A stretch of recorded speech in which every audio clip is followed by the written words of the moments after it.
1870 Berdan 2. It's one of the rifles out of the Ethiopian cache. This is one of the cut down ones. So the Ethiopians cut this down like that. Looks a little bubbish, I'll admit, but whatever. That's how it was used over there. I'm happy with it. Definitely don't see Berdans all the time. It's actually a thinner rifle than I thought it would be. Looking at pictures of these, I thought they were like heavier and thicker. You know, kind of comparing it to a Mosin. This is a much more Savelt rifle. This one's got the Ethiopian, I guess a cross, Orthodox cross maybe. The rifle's made in 1876.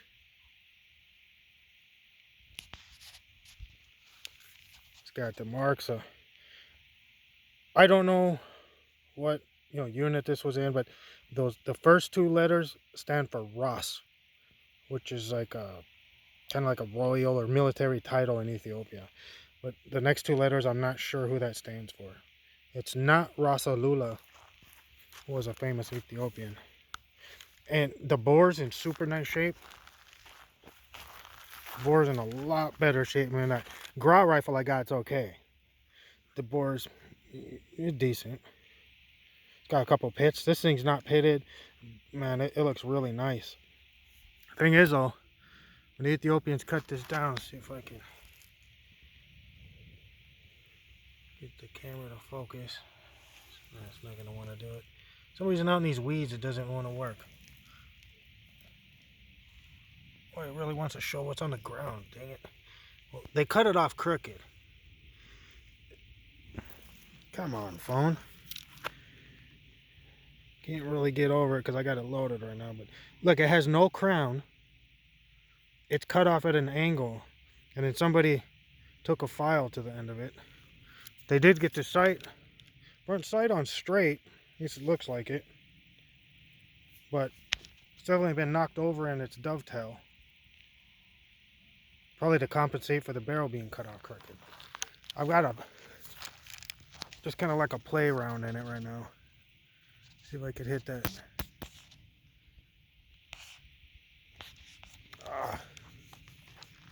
My weak arm. I'm gonna have to rest it.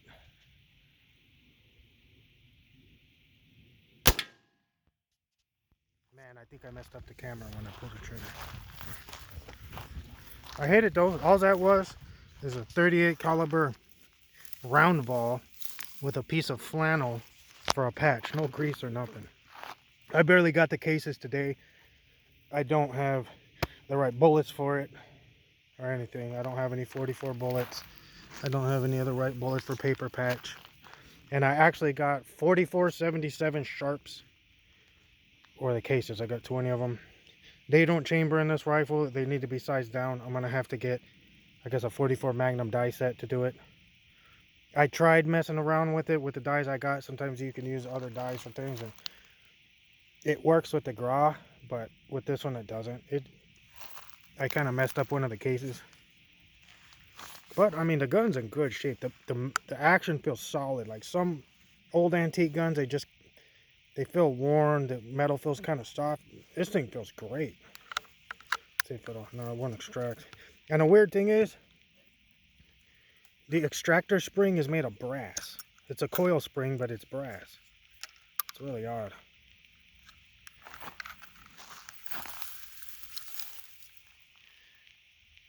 Yeah, am I messing around? Kind of look how that case is side's crooked. It's not good. I have to fire form it with something a little more powerful. But that was the third round I fired out of it. Here's my other round. I was trying to see what was hanging up in the chamber. I did a little better size than that one. There's just a 380 round ball in there with a piece of flannel. I've hit all the targets I've shot at so far.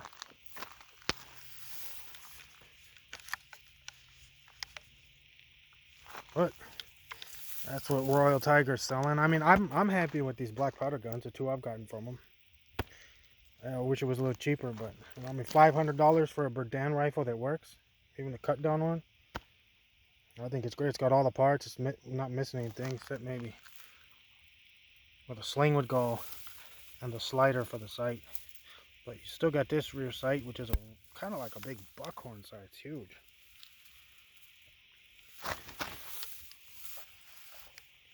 And then you got a much finer sight right there.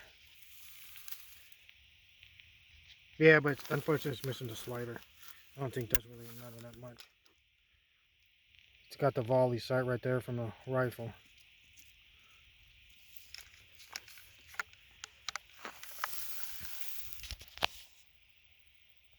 All right, let me see if I could get a picture down the bore.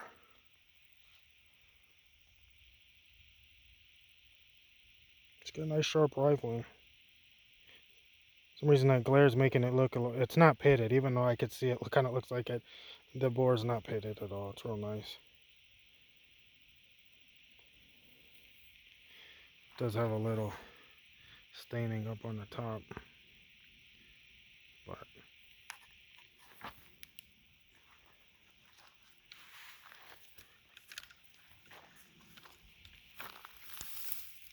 cool gun. I'm actually glad it's kind of short. I plan on carrying this gun and using it a lot if it works out alright. There's one of the Ethiopian decorations. I hope it doesn't fall out, but looks like they had stuck some primers in it. Maybe something in right here at one point. Of course, where the Ethiopians drilled for the sling swivel.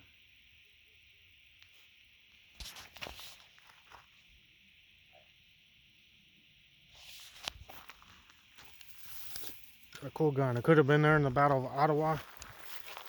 Could have been used against the Mahdi. The Ethiopians fought the Mahdis a whole bunch of times. You know, this is like a type of rifle you would have seen the Mahdis carrying. And they were fighting the British and the Egyptians and everybody. They captured a bunch of crap like this from the Ethiopians. Got it from everywhere else. And they were famous for shortening rifles. I don't know where I hit it. Trigger pull's a little heavy on it. It feels alright, it's just, it's heavy. I pulled it out of stock, everything looks good under it. Uh-oh. There's terrorists over there. Right there, they're flashing lights. Or harassing somebody.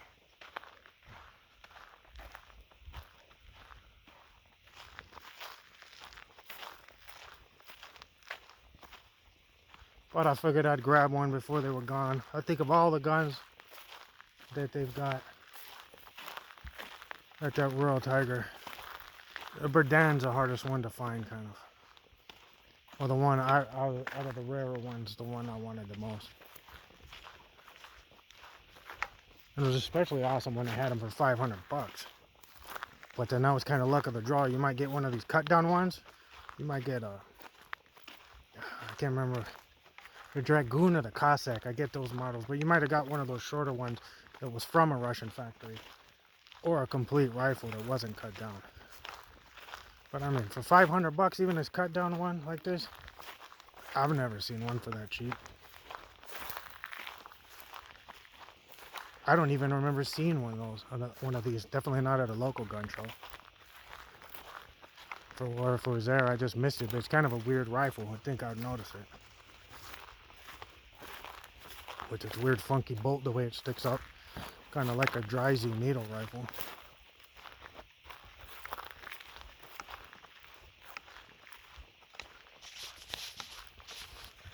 I just wish they'd bring some of those dang flintlocks. That guy from Royal Tiger, Uli, said that in those Ethiopian warehouses, there's flintlock rifles. So if there's flintlocks, there's cap locks. There's probably other weird crap. I wish they'd bring some of that over, even if it's cheap. Even if it's all broken, just for a wall hanger, have some Ethiopian flintlock. I mean, where are these flintlocks from? Are they Belgium? Are they French flintlocks? Are they British? Were they something that was cobbled together in Ethiopia? Do they have real cool markings on them? Just weird that you wouldn't bring those over here. There should be Remington rolling blocks in those warehouses too. I would find that beyond weird if there weren't stacks of Remington rolling blocks. I know a lot of those Remington rolling blocks aren't worth a lot of money, but come on. That was one of the #1 rifles they had. That would be so weird if there were no rolling blocks in those warehouses. Also, there should be Sniper rifles, Martinis. I wonder how all these rifles got to those warehouses. Some of them were confiscated from civilians after the commies took over. But all these military rifles, I mean, Italians took all that over at one point. So when were these rifles gathered up and stacked up like cordwood? Especially these older black powder guns. It's a lot of stories to those guns in these warehouses and stuff that I wish they would dig into it more. Honestly, I don't give a crap about how they're import marking M1 carbines, man. I wish they'd do a video on more. Get the Ethiopians to tell us about these guns. Make some videos about Ethiopians telling us what all these different markings are and giving us some stories. Maybe find some old vets that use some of these guns and relate their stories of, you know, Carcanos and these other guns. It's weird. It's like a missed opportunity.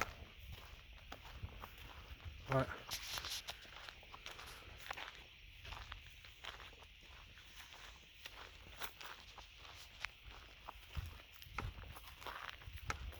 oh well.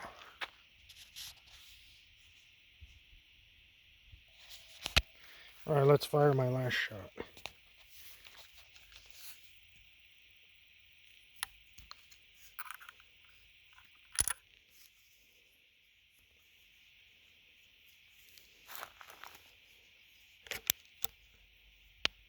It's a cock on closing. I didn't realize that. It felt kind of weird the first time I messed with it.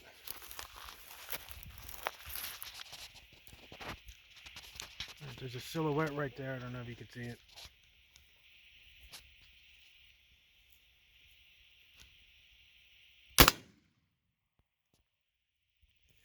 It didn't kick it off, but that one was a lot louder.